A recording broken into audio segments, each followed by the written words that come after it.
RJD threatening to boycott the upcoming elections in the state. Tejashwi Yadav has said there's no point in fighting elections if they are not held properly and that they are contemplating a boycott. Opposition parties have claimed that the EC exercise will disenfranchise crores of eligible citizens. But in the event that the matter is in the Supreme Court, how fair is it to threaten a boycott already? Opposition parties and others had contended that the exercise is not just ill-timed but downright unconstitutional. They did not get the relief though that they were seeking in the court and didn't press for a stay eventually. Next hearing is now on July 28th before the EC publishes a draft roll. So what explains this impatience by the opposition? Congress leader Rahul Gandhi meanwhile has launched a massive attack on the poll body over today and yesterday, threatening that he has evidence and will come for the EC. Is this not intimidation of the election body? Opposition strategy seems to be a mix of disruption and deviation from the main issue. The main thing is the SIR in Bihar, and if they can bring any legitimate concerns over it. Instead, what you are witnessing is threats and tantrums. Is this the right way for the opposition to behave? We'll take that and more to our guest joining us in just a bit. But amidst this continuing protests by the opposition, very big remarks being made, statements being made of how biased the EC is, we've had the Chief Election Commissioner Gyanesh Kumar actually defending the exercise, coming out in the open and posing some tough questions to those opposing. First of all, he asks, should the Election Commission not weed out doubtful voters? Is sacrosanct voter list not a base of successful democracy? Therefore, should people with 2 voter cards, should they be allowed to be on the rolls? Should the poll panel allow dead people to continue to be on voters' lists? Should the Election Commission go against Constitution to allow fake voters? The EC certainly is not mincing words. Now, let me also get you the data that we've been bringing to you over the last 3 weeks. The latest data says that 61 lakh voters have now been identified to be cut from the list of voters in Bihar, and this is likely to be the shape of the draft roll. Out of these, 21.6 lakh are identified as deceased. 31.5 lakh have been tagged as missing voters, or they could be people who have just shifted out of Bihar and they are no longer living there. 7 lakh voters, electors who are enrolled at multiple places, so their name has to be cut from one place, and 1 lakh voters now are not traceable. One can read into these numbers. It's unclear how to see this, whether the untraceable numbers are including those who are possibly illegal voters and no longer are coming forward to the Election Commission. But for a third consecutive day, opposition continued to protest against the SIR, and inside they continue to disrupt the House proceedings as well in Parliament in Delhi. First up, let me bring you all the statements that have been made. RJD leader Tejashwi Yadav dropped a political bombshell, as I told you last evening, hinting at the possibility of boycotting the upcoming elections, accusing the BJP of orchestrating a voter fraud. He says he will consult with India bloc allies before making a final decision, but the threat of non-participation has set off a storm in Bihar's political landscape. Union Minister Gajendra Singh Shekhawat hit back hard at the RJD's threat, calling it a desperate reaction to inevitable defeat. Veteran JDU leader KC Tyagi has also called Yadav's remark a direct affront to democratic process and to the apex court that is seized of the matter. Does this mean that they have no faith in Indian democracy but also in the Supreme Court? But further escalating the issue, leader of opposition Rahul Gandhi issued a stern warning to the Election Commission from the Parliament complex. He alleged that India bloc has concrete evidence of electoral fraud, although he was talking of a different state here. But he said the Election Commission will not get away with this. They are coming for the EC. We are coming for you. Is this not a threat? Is this the kind of language that should be used as far as the Election Commission is concerned? The Election Commission is acting, the opposition is threatening. But are these attempts at intimidation by the opposition, particularly ahead of the next Supreme Court hearing as well? That debate is coming up.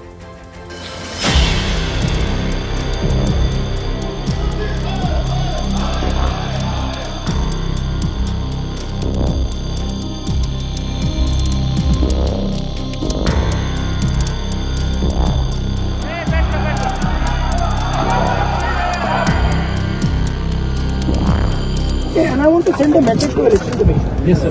If you think you're going to get away with this, if your officers think you're going to get away with this, you're mistaken.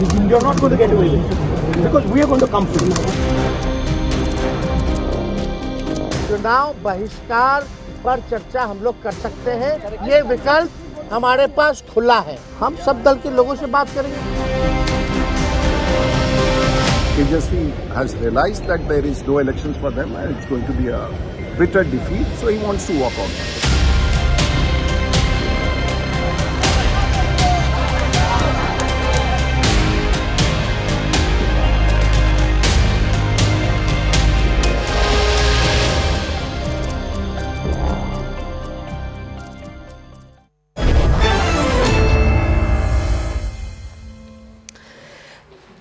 Let's go across to our guest joining us. Shazia Ilmi is national spokesperson of the BJP. Saral Patel is from the Congress party. Anupriya, spokesperson of the JDU, and Jayant Jigyasu, spokesperson of the RJD, also with us.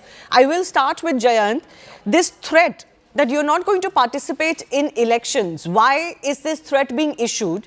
Because the exercise is not completed. Supreme Court also needs to rehear all of the parties concerned. That hearing is scheduled before the draft roll is announced. So why the threat already? Why are you so sure that the exercise is problematic? Let me begin with the opening sentence of A Tale of Two Cities by Charles Dickens, and allow me to put it in present tense. This will resemble the current condition of Bihar, and you can see all kind of discrepancies and irregularities that are prevalent. It is the best of times, it is the worst of times. It's the worst of times. It is the age of wisdom, it is the age of foolishness. It is the season of light, it is the season of darkness. It is the spring of hope, it is the winter of despair. We have everything before us, we have nothing before us. It is the epoch of belief and it is the epoch of incredulity. We are going direct to heaven and we are going direct all the other way. So we charge on the Election Commission of India that it is not discharging its duties impartially and conscientiously. It is being run like the kitchen of the Prime Minister.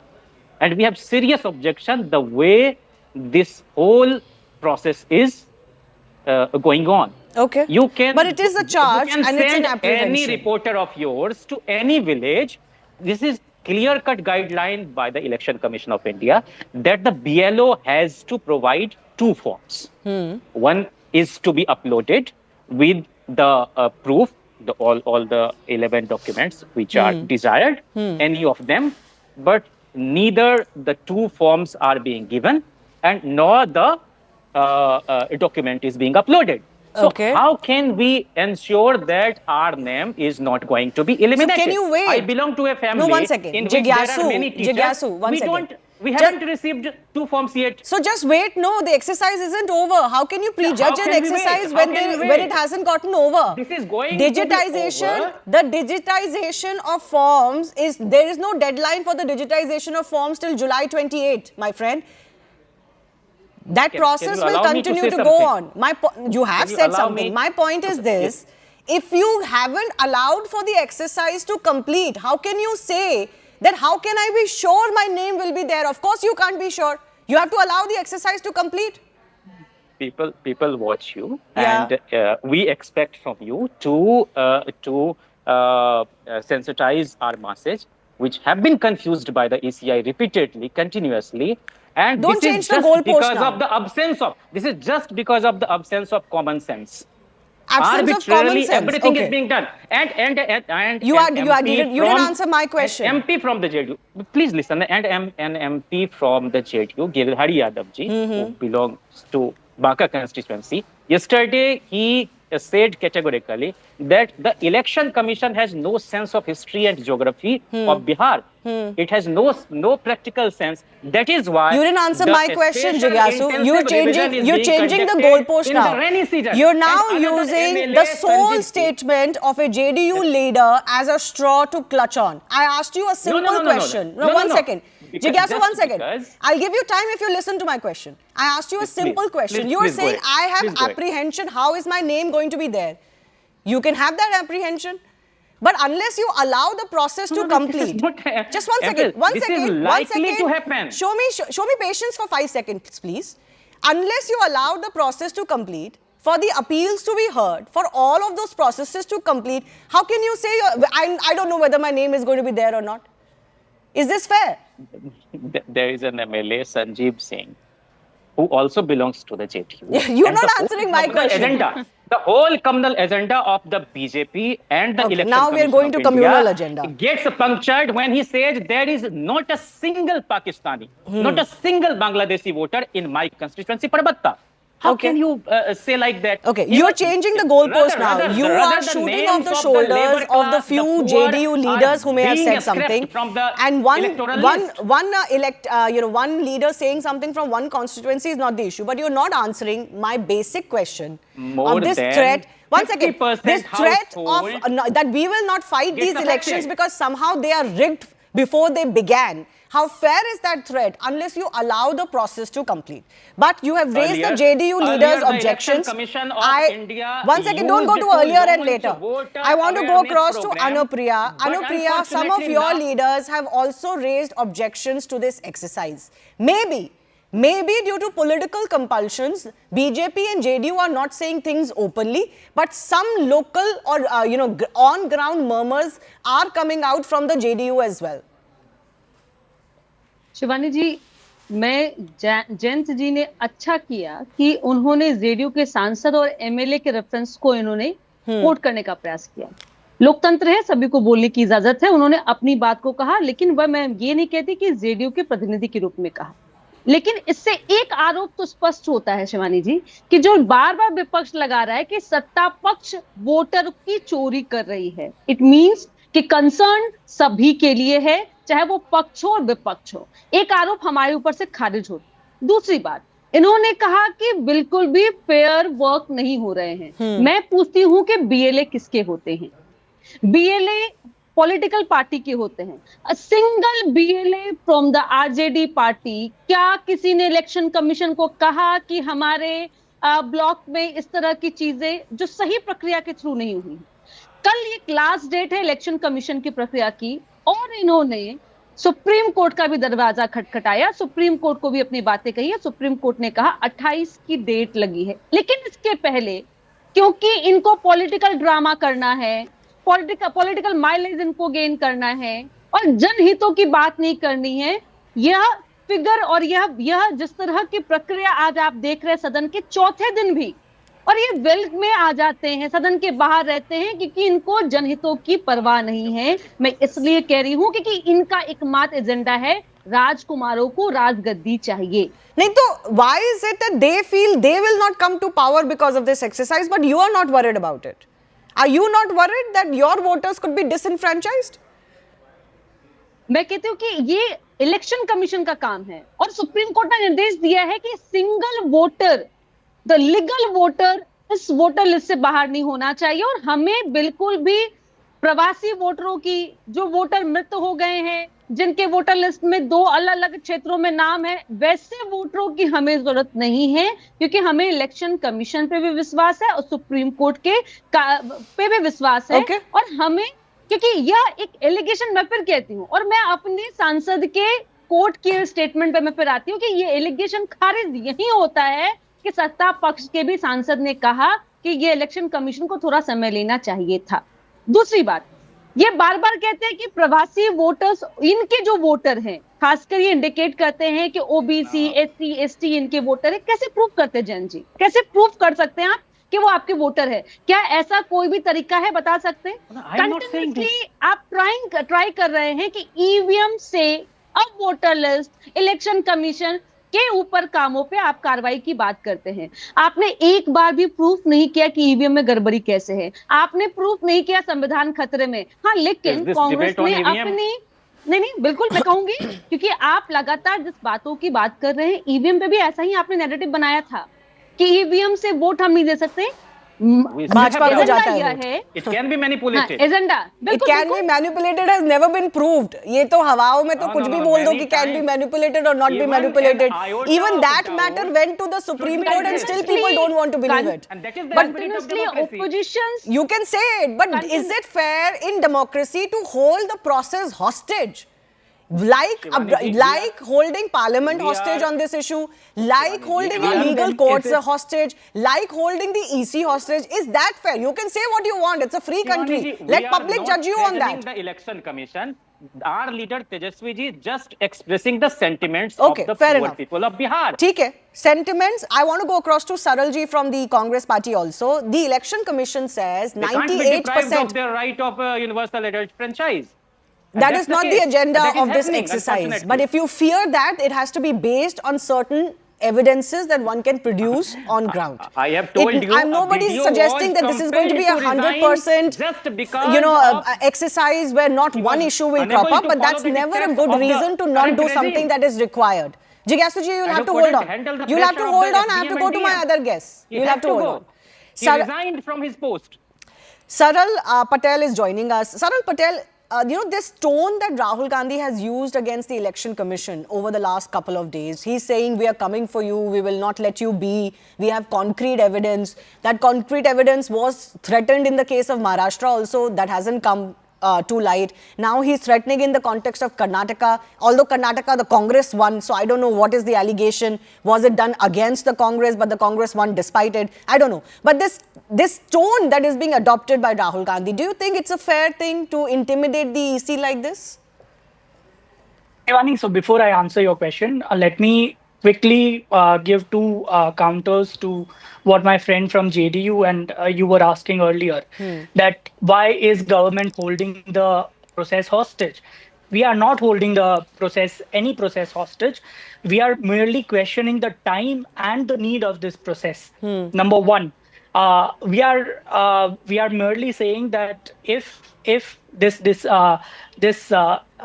exercise was to be done, and on the basis of this exercise, the same very voter roll that they are cleaning right now, if the elections were held in Bihar and BJP and its allies won more than 30 seats, then is it not right to annul those elections and hold the re-elections for those seats along with this state elections? You know, Okay. so if it can't be that voter rolls were not flawed back then and they are suddenly flawed but now. Saralji, it's only a commonsensical thing. Once again, since you raised this issue, you know, I have been saying this, and I don't know whether you don't find this commonsensical. No process or no electoral roll is going to be 100% sanitized. Sure, you have a point. Why was it not done, let's say, ahead of 2024 general elections, and why now? You have a point there. The EC can explain its stance.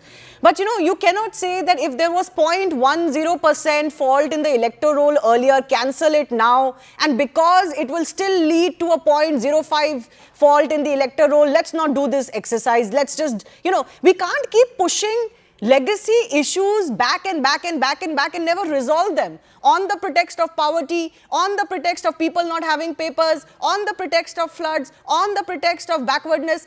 Those reasons will never evaporate. We have to move on with certain exercise. These are not pretexts. These look like pretexts from sitting in Delhi and Noida, but ground reality is completely different. Ground realities, these are the core issues. But this exercise could happen in 2003. In Bihar for last 15 years. Bihar for last 15 years has been ruled by BJP and JDU for maximum amount of time, and they have failed to generate employment, forcing people to go out. And now, while they are out of their own state, their names are being deleted from the voter No, I think list. the one How fair many issue people is do of you migrant know? workers. I have a I'll take maid that to the who- BJP. He religiously goes No, but back. Saral he Patel, religiously- can I come back he to my first religiously goes question? back This to tone vote. that has been adopted by Rahul Gandhi, is it fair to intimidate the election commission like this, that we are coming for you and we'll sort you out and things like that? when the election commission is speaking the language of Ashoka Road and Din Dayal Upadhyay Marg, it is fair to question them and to hold them accountable. We will not be bystanders while the democracy is being murdered. We'll fight tooth and nail for the people of Bihar. And voter list is not government's property. It is the promise of Indian Republic to its people. India was the first country that promised universal adult franchise. We were far ahead of countries like United States. You know, they only adapted universal adult franchise in 1969. We did it in 1947. So we are not going to be mere bystanders while the democracy is being murdered, and the people, just basis on their have-nots, are being excluded from this list. Okay, the Election Commission says 98% of the exercise has been completed. Shazia Ilmi, I think by this evening the numbers would increase. I'm quoting 98% from yesterday.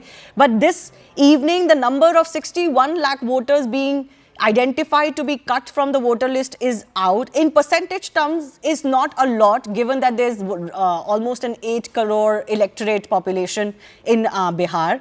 The Election Commission is saying, what wrong are we doing? We are cutting out those who are deceased. We are cutting out those who have been found to have duplicate cards. We are cutting out those who have moved from Bihar.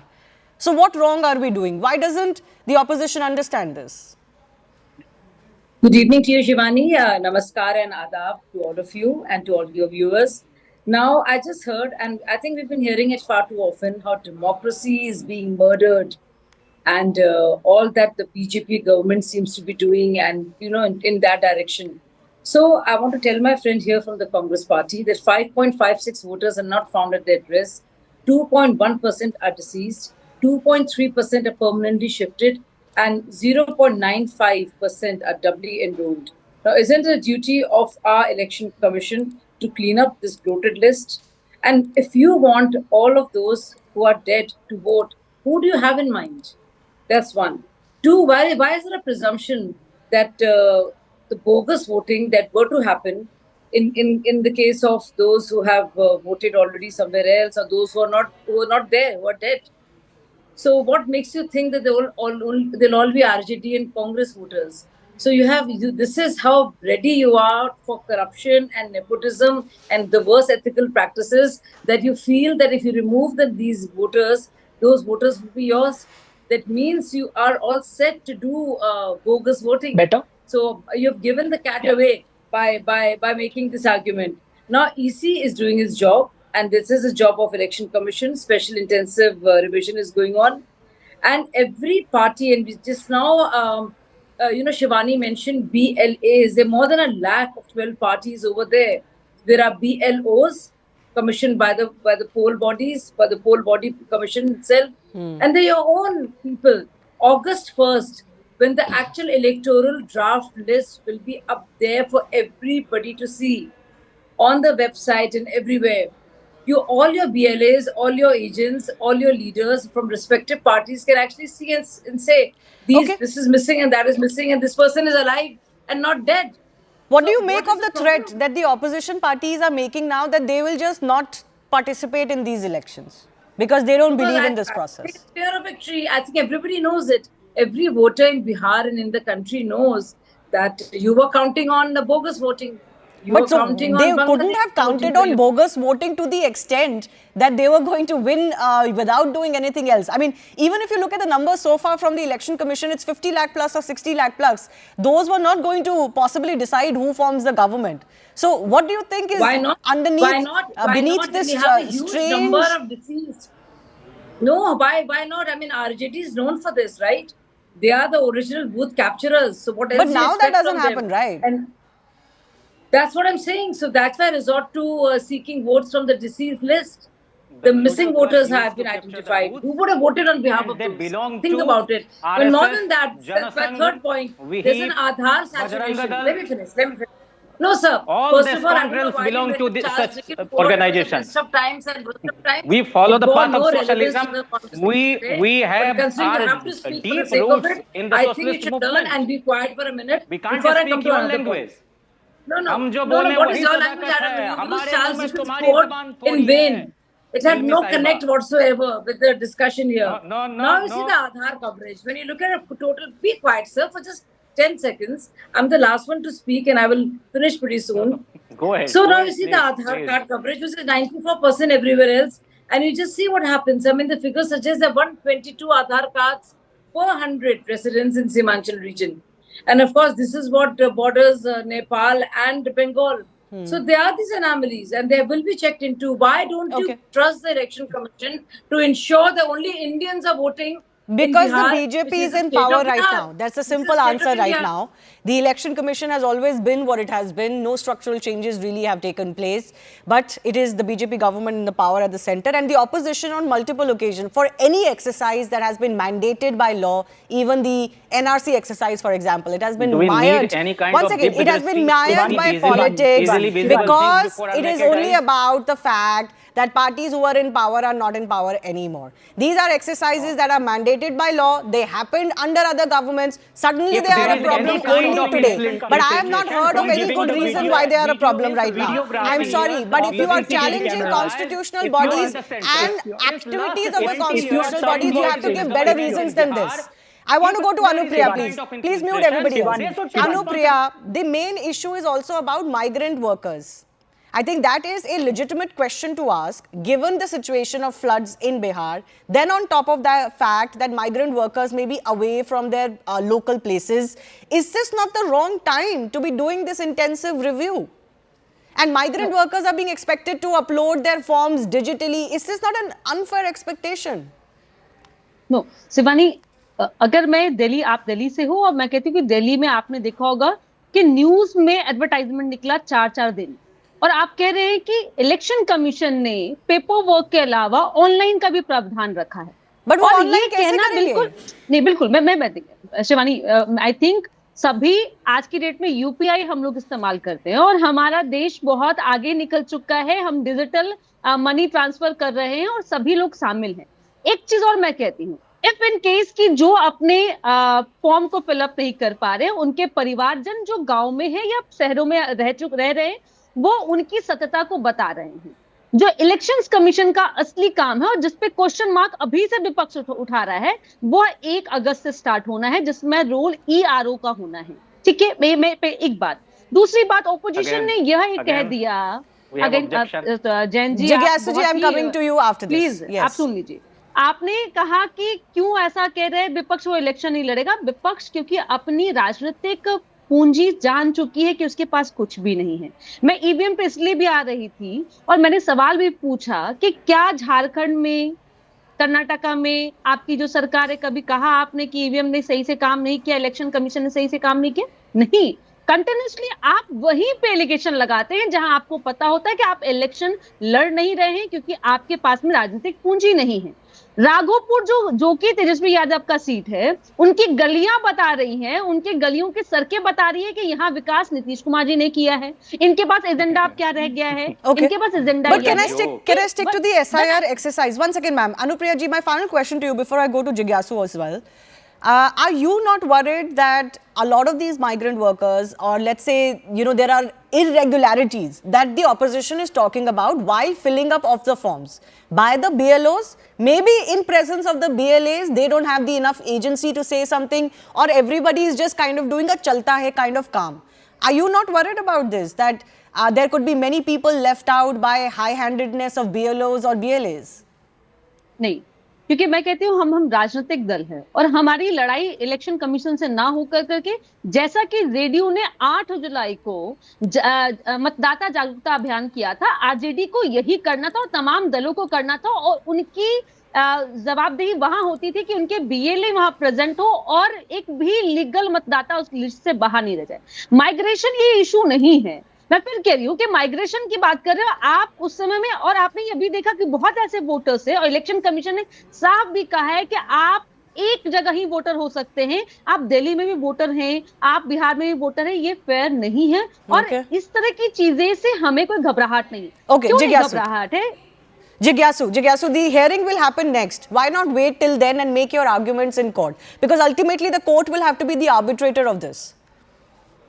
No. We have objection on the fact that ERO has been given immense power. They will decide who will be the valid voter, who has to be eliminated on the basis of their inquiry with the local people.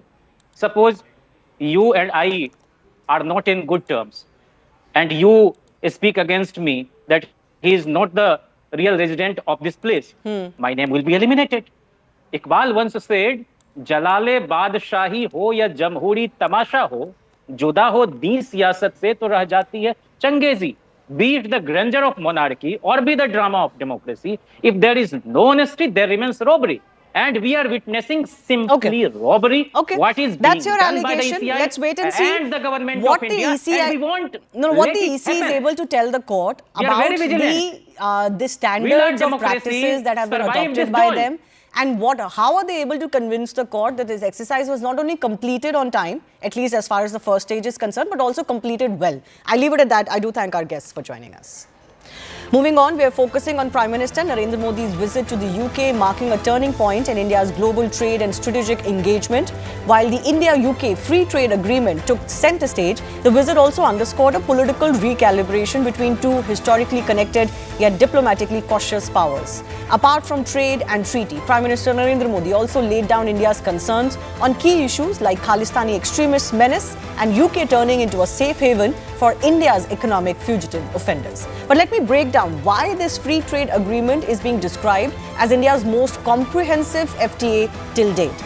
It's a strategic shift beyond traditional blocs because it aims to deepen partnerships even beyond trade alliances. Vision 2035 roadmap. The deal includes cooperation on defense, border security, climate solutions and education. Focus on strategic co-development in defense, a defense industrial roadmap that is part of the plan, signaling a shift towards strategic co-development. Major boost for Indian farmers, access to premium UK markets for Indian produce, potentially better than current EU access, and no tariff concessions on the Indian side for dairy, apples, oats and edible oils. Support for fisheries sector. FTA will provide a major boost to India's fisheries, particularly in coastal states that will benefit like Andhra Pradesh, Odisha, Kerala and Tamil Nadu.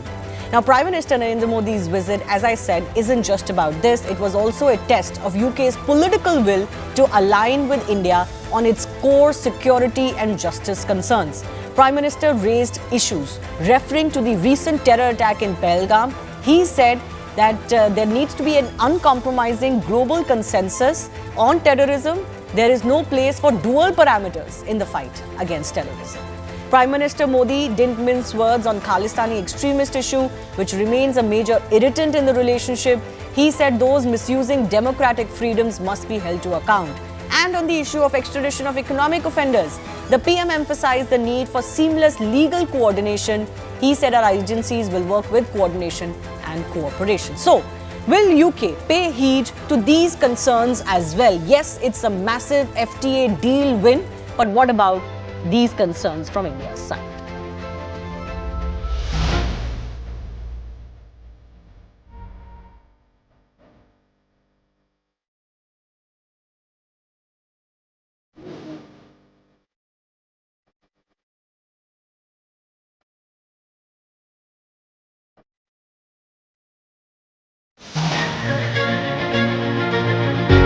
Bharat के युवाओं, किसानों, मछुआरों और MSME sector के लिए यह समझौता विशेष रूप से लाभकारी सिद्ध होगा।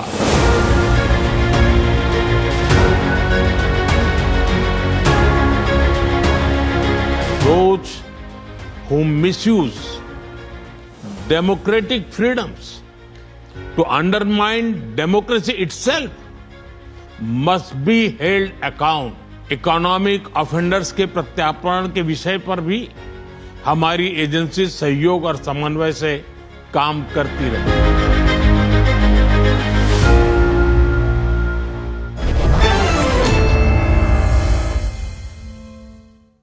Let's go across to our guest joining us. Yashwardhan Kumar Sinha is former Indian ambassador to the UK. Dinesh Gwadia is author and CEO of Zutium Group. Sushant Sareen, senior fellow, ORF, also with us. Yashwardhan Kumar Sinha, I begin with you.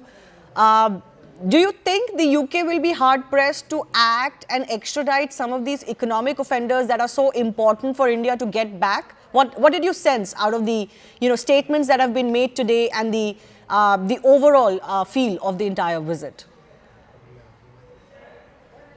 Of UK being hard pressed, there is a legal system which has been followed. I was personally involved in a couple of cases, and they have generally a very fair legal system.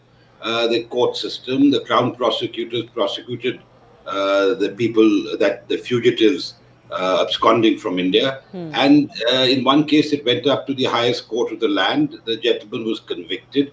And then the Home Secretary refused to sign off because there was a legal hurdle. And the legal hurdle was a euphemism for perhaps the person applying for asylum. Whatever that may be, the fact is that it's a political decision that they need to take.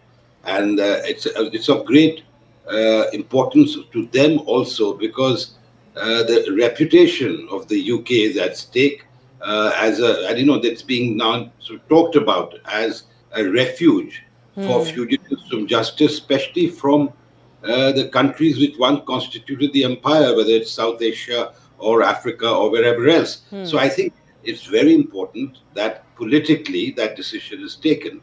And, they will always hide behind excuses of condition of jails. And I'm reminded of what the Prime Minister said when I was there in the visit during Chogam.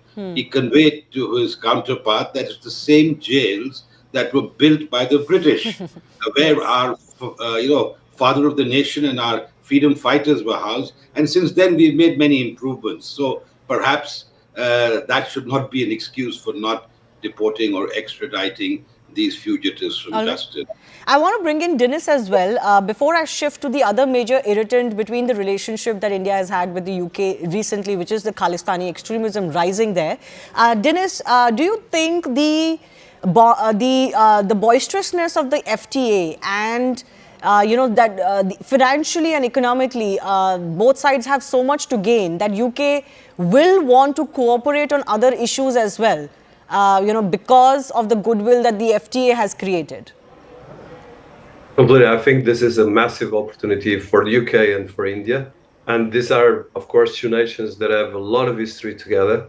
And I would say the UK has more to win because, of course, India is the fast growing economy in the world in a lot of areas. And as well, these elements like the FTA that can increase the trade, the tariff reductions, the improved market access, as well the talent between the two countries. I think the free trade agreement is a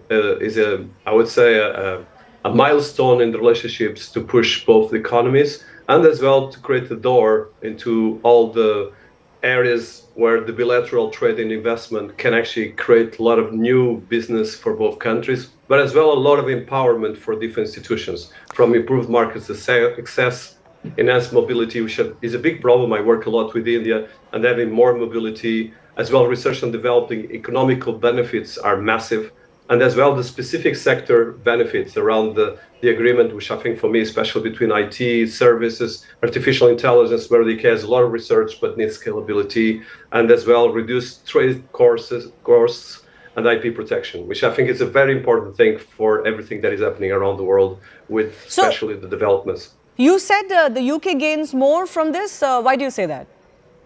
Because, of course, scale of economy first. And second, because the UK has a huge capacity of IP, but it needs to scale its IP.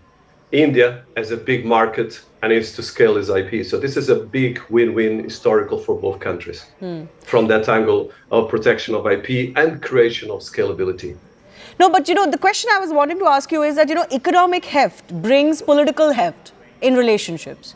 Do you think in the UK, because of what they see as benefit in partnering with India on trade and other issues, will also make the UK take more seriously some of India's concerns, which Indians may feel, they have sidestepped in the past? Do you think that, how is UK viewing India politically as well because of the economic heft and prosperity that India is bringing on the table?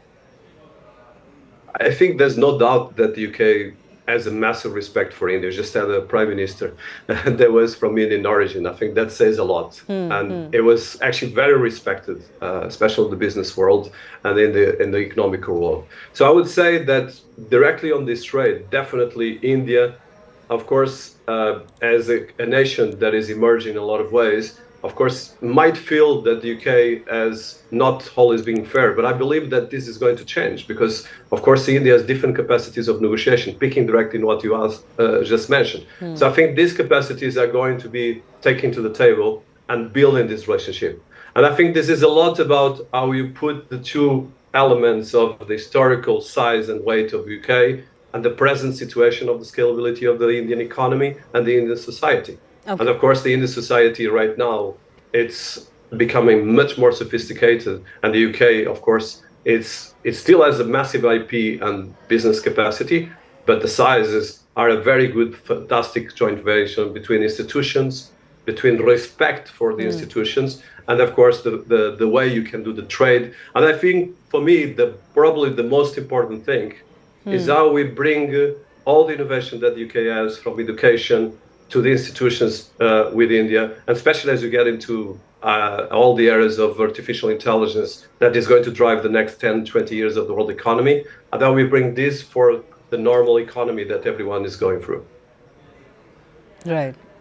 Sushant, I'm coming to you now. How do you view the realignment of UK and India because of this trade deal on issues that are of pressing concern to India? For example, the Khalistani menace that is surfacing from countries like Canada and US, but also in UK. Do you think that will change? We'll have to wait and see. Shivani, look, one is just the trade deal itself. On paper, it has a lot of promise. Okay, I think it's a good deal. Nobody gets everything that they want, but I think on balance, it's a pretty good deal. I would say it works as much in India's favor as it does in UK's, which is the hallmark of a good deal. The problem, however, has been that in the previous free trade deals that we've negotiated, what the potential of those deals on paper did not quite translate when, the deal became operational. So that is, I am a little cautious in seeing how exactly this deal actually plays out. Does it actually lead to a massive spike in trade between the two countries and beneficial on both sides? Or will it, be misused in variety of ways to the detriment of both countries? So I'll hold my judgment until I see more. On paper, it's a good deal. Will this give us the political heft in UK? I would imagine that political heft will come from three things. First, if the Indian diaspora in the UK, unlike the Pakistani diaspora, the Indian diaspora is, a lot more diffused. Does not exercise the same level of influence, nor does it exercise the same nuisance which the Pakistanis do on UK streets. These are guys who don't riot. These are guys who don't break the law. These are people who are law-abiding, which is why the UK ignores them. Can they become a political lobby which no politician in UK can ignore? And I think that will be critical in deciding whether they can put a certain degree of pressure on the UK government for political purposes. That is one. Second is on the trade again. It depends how fast does India grow. We are a 4.2 trillion economy right now. If we become a 7-8 trillion economy in the next 5 years, the dynamics changes between the two countries. Yes. And third is, does the UK continue to feel that its global relevance depends on how much leverage it has on other countries? So a lot of these, groups, something like the Khalistanis, a number of other kind of groups are actually allowed to exist in the UK because I feel that the UK government thinks it gives them a certain amount of leverage to play its games, which they've been playing for 300 years in countries like India and other countries around the world. Okay. And they need to get off that hobby horse because this is not the 17th or the 18th century. And those games are not quite palatable anymore, even if they were 200 years back. I would imagine the three factors that will decide how the politics of it is out. Right. Mr. Sinha, I also want to get your sense on what is the message that this deal, for example, sends globally because, we are experiencing a lot of uncertainty as far as, all of the trade tariffs and the relationship between the countries, predominantly because of the US scenario on trade and other cooperation is concerned.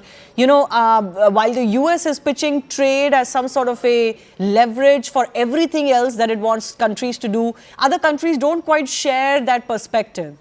Trade has to be beneficial, yes, and it's essential, but it cannot supersede certain other scenarios for countries. But what message do you think this deal could send globally to other countries as well, even to the US? Because, India is also kind of recently showing the propensity to want to work with other BRICS countries more as well, in opposition, I'm guessing, or as a posture against US. Shivani, I think you need to see this in context.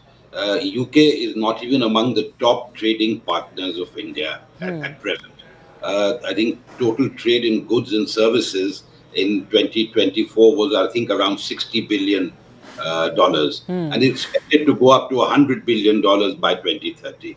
So if you see it in that context, it's the impact obviously will be there. It's a template ready because India, this is the first deal that India has signed with the G7 country, as far as I remember. And it's the fifth largest, about to become the fourth largest economy versus the sixth largest economy. So it obviously has an impact.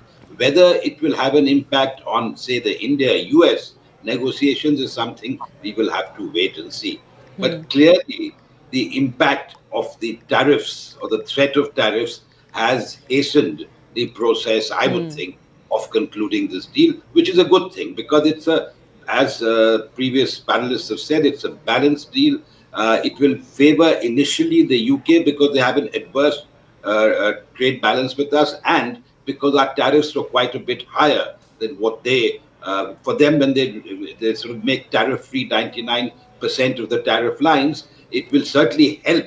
And the estimate is about 10 billion pounds. India's likely to increase. Theirs will increase probably by 15 or 16 billion pounds. But in the medium to long term, I think it will more or less even out. I cannot say that there'll be a balanced trade, but all I can say, it will have beneficial spin-offs, particularly in the investment, because investments have not been covered, but services has been. And I think that's going to be very, very useful. It would be worth watching what happens to the freer movement of professionals between India and UK, because the double contribution agreement, again, is very significant because there are quite a few Indians working there and making contributions. All right. I'll leave it at that. We are, of course, waiting to hear more as far as, excerpts for India from the trip is concerned. And I do thank our guests for joining us with their views. But we also shift our attention to this other big story that has dominated headlines in India, that of the revelations of mass-scale sexual assault and killings taking place in a temple town in Karnataka. Situated on the scenic lower slopes of the Western Ghats, Dharmastala, an 800-year-old pilgrimage village, is located on the banks of the Netravati river in the Belthangari area of Dakshin Kannada district in Karnataka, where nearly 2,000 devotees visit daily. Housing the Dharmastala temple, this 800-year-old Hindu site, the temple town has now found itself in the center of a shocking controversy, with claims of mass burials and cases of sexual assault spanning over decades, leaving everyone wondering, how is this possible? It all started when a 48-year-old Dalit man appeared in Karnataka with information about one of the most horrific alleged crimes in India. The man, who claims to have once worked as a sanitation worker at the much revered Dharmastala temple, told police on July 3 that he was coming forward with an extremely heavy heart and to recover from an insurmountable sense of guilt. He said he was ridden with remorse and he couldn't help but step forward and cooperate with authorities for justice. The whistleblower didn't only make series of shocking claims but also provided photo evidence for the same. Now the whistleblower wants to help in the exhumation of what he claims are hundreds of dead bodies he buried in between 1995 and 2014, many of them women and girls allegedly murdered after sexual assaults, but also destitute men whose murders he claims to have witnessed. In his complaint, he has claimed that many female corpses he was tasked to bury were found without clothes or undergarments. Some corpses showed clear signs of sexual assault and violence. Injury or strangulation marks indicating violence were visible on the bodies. He says he was forced to dispose of the bodies and was threatened by supervisors. He was told they will cut him into pieces as well and sacrifice his family members if he spoke out. He was called to specific locations where there were dead bodies. Many times, these bodies were those of minor girls. The absence of undergarments and injuries to private parts, he says, indicated assault. Some bodies also had acid burn marks, according to the whistleblower. He buried, he says, dead bodies in several locations across Dharmastala. Sometimes he was asked to burn dead bodies using diesel. The chilling claims have sent shockwaves across the country, but many would wonder why now. Now, the whistleblower claims that after doing the ill deeds for 20 years, he couldn't bear the guilt anymore. He claims that even one of his family members was sexually harassed. The accused was linked to the supervisors at the Dharmastala temple. Following the incident, he fled the town with his family in the middle of the night and has since been hiding in neighboring states. While the recent revelations have blown the lid off what could be one of the most heinous crimes in country's history, the temple town has been caught in the eye of the storm earlier as well. In 1987, marches were organized in the town to protest the rape and murder of a 17-year-old Padmalata. The demonstrations exposed alleged cover-ups by influential figures but were reportedly quashed through intimidation and legal pressure. In 2003, a fifth-year medical student, Ananya Bhatt, who was on a visit to Dharmastala, went missing. Her mother now believes that Ananya could be one of the many victims that could be buried there. The town saw protest flare up again in 2012 with the Justice for Saujanya movement after another teenager was raped and murdered. That case remains unsolved and is believed to be the final straw that brought the spotlight onto the town. On July 18, Chief Minister Siddaramaiah publicly addressed the matter, stating that the government was under no pressure and that appropriate action will be taken based on facts. He assured that the investigation would proceed without bias or interference. A special investigation team was formed to probe the claims. 4 senior IPS officers are leading the team and another 20 are part of it as well. Officers deemed upright by activists and civil society have been appointed. No, the Dharmastala issue, as per the demand of so many people locally and otherwise, we have constituted an SIT. And SIT will definitely investigate and then, submit a report to the government. Once the report is submitted to the government, then we will see what we can do about it. While the Sri Kshetra Dharmastala board, the temple caught in the center of the storm, maintained silence over the issue initially, in a statement shared on July 20, the temple authorities have now expressed support for a fair and transparent investigation and expressed hope that the investigation would uncover the truth. The administration of the Dharmastala temple has long been controlled by the Hegde family, with Virendra Hegde serving as the 21st Dharmadhikari or hereditary head since 1968. Hegde, a recipient of the Padma Vibhushan, the India's second highest civilian award, is a member of Parliament's upper house. He was nominated by the Bharatiya Janata Party in 2022. The investigation to unravel the larger truth is underway. The question remains, will the whistleblower's claims blow the lid off the truth buried deep underneath? If the sexual assault and mass burial claims are true, then will the victims finally get the justice they deserve? And the biggest question of it all, just who were behind this absolutely brutal set of crimes and burying them deep inside?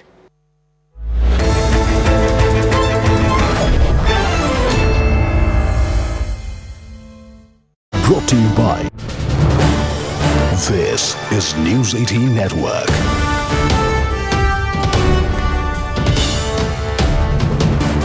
India's largest news network.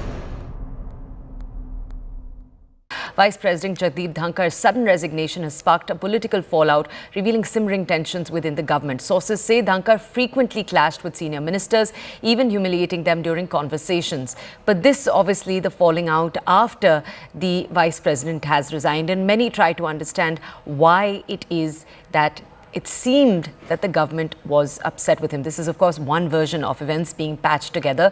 Reports now coming through ahead of the US Vice President's visit, a report that he demanded his portrait be displayed alongside the Prime Minister's, requested for a Mercedes. These are just reports coming in from sources right now, as many try to piece together exactly what could have happened that led to this abrupt resignation. We're just playing out reactions for you. Sir, दो मसले पे सरकार और आप लोग आमने सामने हैं, उपराष्ट्रपति के इस्तीफे का मसला और SIR का मसला। उपराष्ट्रपति को लेकर चुनाव आयोग ने तैयारी शुरू कर दी, विपक्ष की तरफ से उम्मीदवार को लेकर कोई बातचीत हो रही है?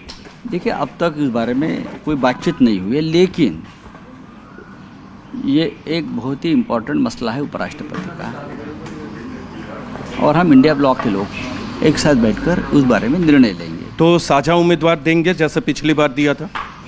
डेफिनेटली देंगे। Okay, we're going to go over to our two reporters on this story, Payal and our colleague Pallavi, both joining us on this story. Payal, since the abrupt resignation of the Vice President, many trying to piece together exactly what happened that evening that could have led to this. Now more stories coming through. Could you shed a light?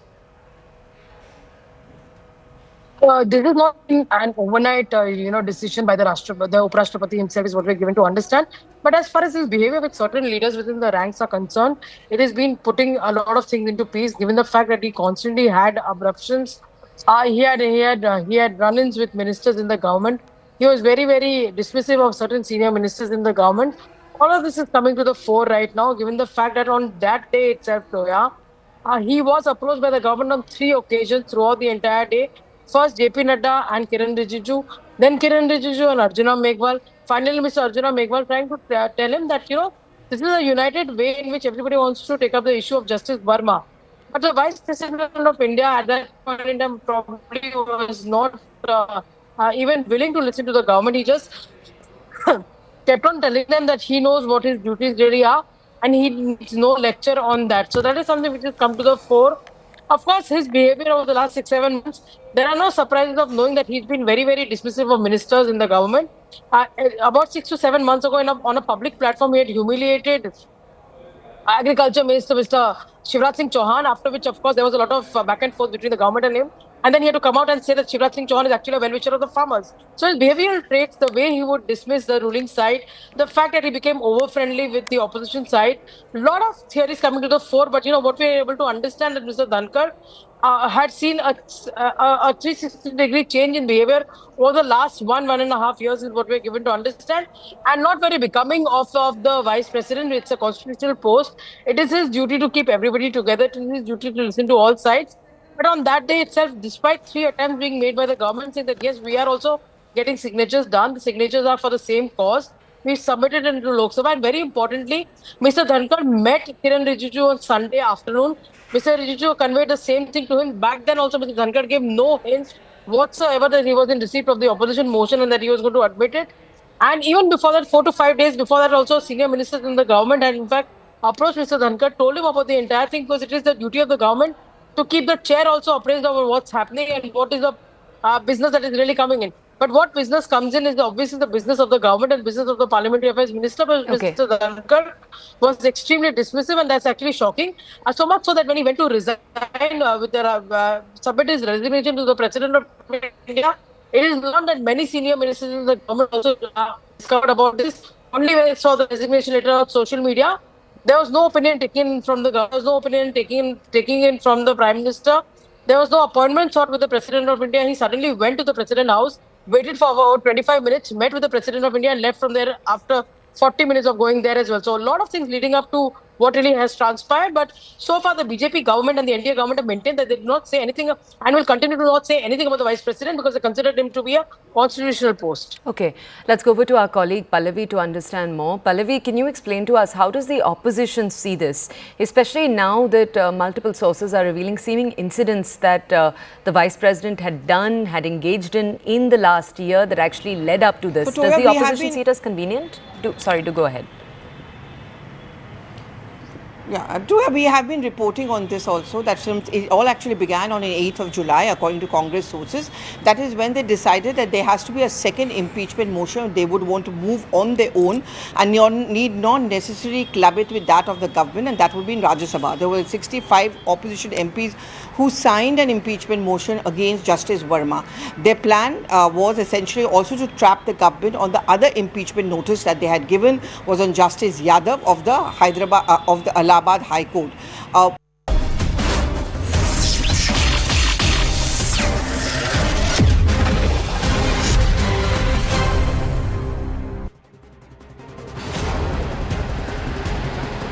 Namaste, Jai Hind and Jai Bharat, and welcome to this very special edition of The Right Stand. And I'm coming to you live from right outside the Westminster Abbey, the College Gardens in London. And we are here to celebrate a historic, comprehensive economic trade agreement between Bharat and the United Kingdom. Something that's been in the process and been spoken about ever since Brexit. But the last 3 years, since 2022, it's been put into motion. And it's been accelerated to the level that despite the Conservatives passing on the baton to the Labour, the deal has